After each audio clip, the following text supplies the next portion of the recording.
Il y a un débat actuellement concernant le fait que Mélenchon ne veut pas, ne recherche pas à être député. Alors je crois qu'on confond beaucoup de choses à ce niveau-là.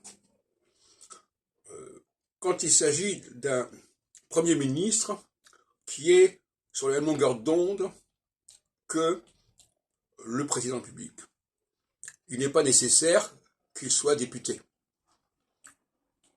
Il est pris dans la majorité présidentielle.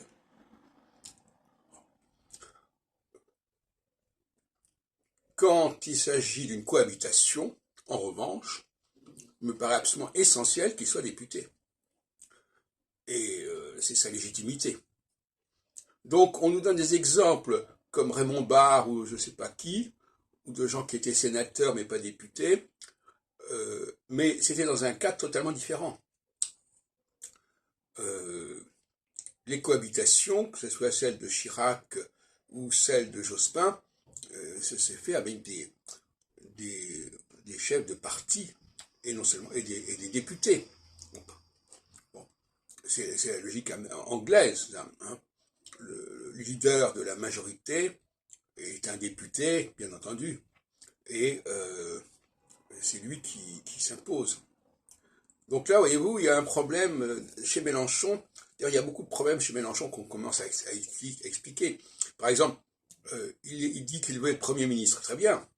Mais il sait très bien que le droit de dissolution du président existe et que si le président n'est pas content, ou trouve opportun, eh bien, il va dissoudre l'Assemblée. En 97, ça ne s'est pas passé de la même manière.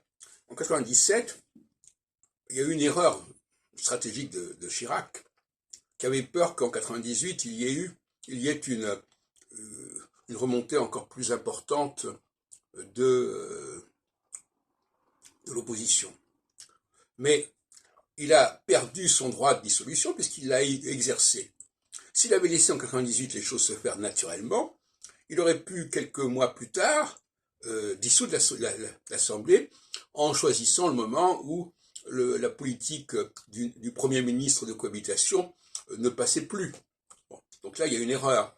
Voyez-vous, donc il y a un certain nombre de choses, de règles du jeu qui ne sont pas bien comprises dans le champ politique actuel.